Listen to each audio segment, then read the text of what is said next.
आकाशवाणी रांची से प्रस्तुत है प्रादेशिक समाचार।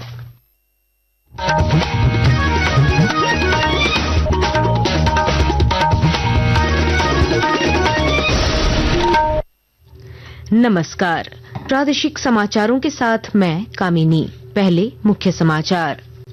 प्रधानमंत्री की अध्यक्षता में आज केंद्रीय कैबिनेट और सीसीएस की होगी बैठक। पहलगाम आतंकी हमले को लेकर लिए जा सकते हैं कुछ बड़े फैसले।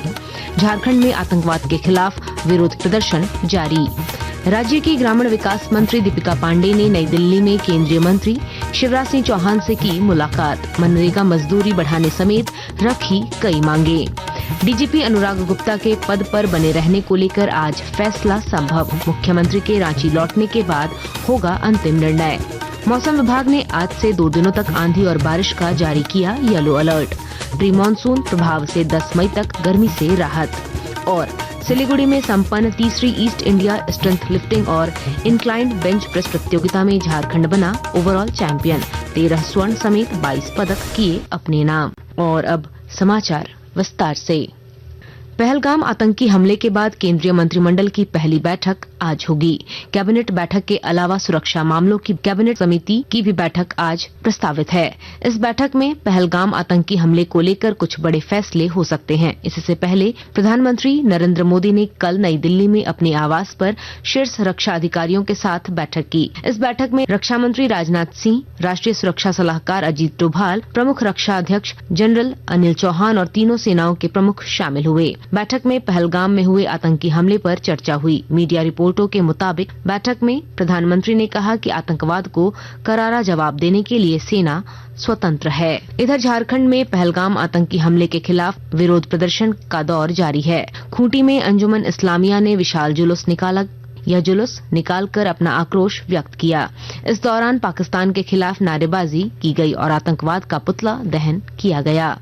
राज्य की ग्रामीण विकास मंत्री दीपिका पांडे ने नई दिल्ली में केंद्रीय कृषि व ग्रामीण विकास मंत्री शिवराज सिंह चौहान से मुलाकात की। श्रीमती पांडे ने झारखंड के ग्रामीण विकास व मनरेगा से जुड़े लंबित भुगतान, मनरेगा मजदूरी दर में वृद्धि, सीएफपी फंड और एसडीआर दरों की पुनर्समीक्षा की मांग की। उन्होंने प्रधानमंत्री आवास योजना ग्रामीण में भी राशि बढ़ाने की मांग की। मुंबई में साहिबगंज के 13 मजदूरों को बांग्लादेशी होने के संदेह पर हिरासत में लिए जाने के बाद भाजपा एक बार फिर बांग्लादेशी घुसपैठ के मामले को लेकर राज्य सरकार पर हमलावर हो गई है। पार्टी के प्रदेश प्रवक्ता अजय शाह ने आरोप लगाया कि सरकार की नाकामी के कारण बांग्लादेशियों के लिए झारखंड शरण स्थली बन गया है।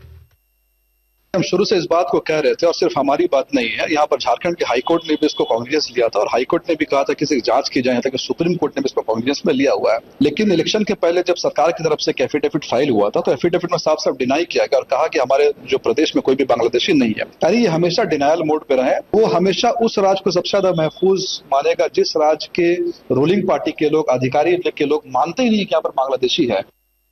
इस बीच झामुमो ने भाजपा पर पलटवार किया है। पार्टी के केंद्रीय महासचिव सुप्रियो भट्टाचार्य ने कहा है कि सीमा की सुरक्षा केंद्रीय गृह मंत्रालय की जिम्मेवारी है। अगर राज्य में घुसपैठ हो रहा है तो यह केंद्र सरकार की विफलता है। भारत का गृह मंत्रालय जो सीमा का सुरक्षा करता है, भारत का रक्षा मंत्रालय जो सीमा का सुरक्षा करता है, उनके आंख में यदि कोई धूल झोंक रहा है तो जिम्मेवार कौन? क्या इसका जिम्मेवारी भारतीय जनता पार्टी गृह मंत्री और रक्षा मंत्री पर तय करेगी? क्योंकि कायदे से तो तय उन्हीं को करना है। डीजीपी अनुराग गुप्ता के पद पर बने रहने को लेकर आज फैसला संभव है। उन्हें डीजीपी के पद से हटाए जाने संबंधित केंद्र के पत्र के बाद गृह कारा एवं आपदा प्रबंधन विभाग में मंथन जारी है। मुख्यमंत्री हेमंत सोरेन के आज रांची आते ही इस पर अंतिम निर्णय लिया जाएगा। आकाशवाणी के ताजा तरीन समाचारों के लिए आप हमारी वेबसाइट newsonair.gov.in पर लॉग ऑन कर सकते हैं। ताजा समाचार X handle @AIR news alerts और Facebook page All India Radio news पर भी उपलब्ध है। आप प्रादेशिक समाचार एकांश के X handle @AIR news_ Ranchi और Facebook page Akashvani news Ranchi, Instagram page तथा YouTube channel AIR news Ranchi पर भी हमारे बुलेटिन सुन सकते हैं। प्रादेशिक समाचार आप आकाशवाणी रांची से सुन रहे हैं। भारतीय जनता पार्टी ने जेएसएससी सीजीएल परीक्षा पेपर लीक मामले पर राज्य सरकार को फिर घेरा है। पार्टी के प्रदेश अध्यक्ष बाबूलाल मरांडी ने सोशल मीडिया एक्स पर एक एग्रीमेंट पोस्ट कर परीक्षा में गड़बड़ी होने का आरोप लगाया है। इसके बाद पार्टी विधायक नवीन कुमार जायसवाल ने राज्य सरकार से सीजीएल परीक्षा मामले की सीबीआई जांच की अनुशंसा करने की मांग की है।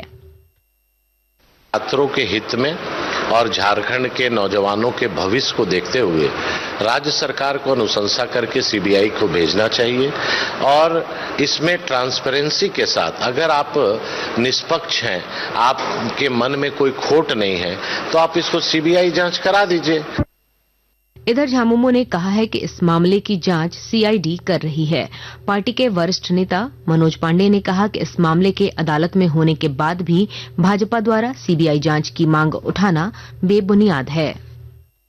दिनों में ये सीबीआई छोड़ के एफबीआई का जांच मांगने लगेंगे। हो सकता है अमेरिका को बोले कि जांच का जिम्मा दे दीजिए। इनकी मानसिक स्थिति इन लोगों की समझ से परे है। जिस मामले में कोर्ट ने संज्ञान लिया और कोर्ट ने रोक लगा रखी है और मामला कोर्ट में विचाराधीन है, तब इस तरह की बयानबाजी का क्या मतलब है। पाकुड़ में विचाराधीन कैदियों को रोजगारमुखी एवं स्वावलंबी बनाने की पहल शुरू की गई है। इसमें एसबीआई आरसीटी अहम भूमिका निभा रहा है। विस्तृत ब्यौरा दे रहे हैं हमारे संवाददाता।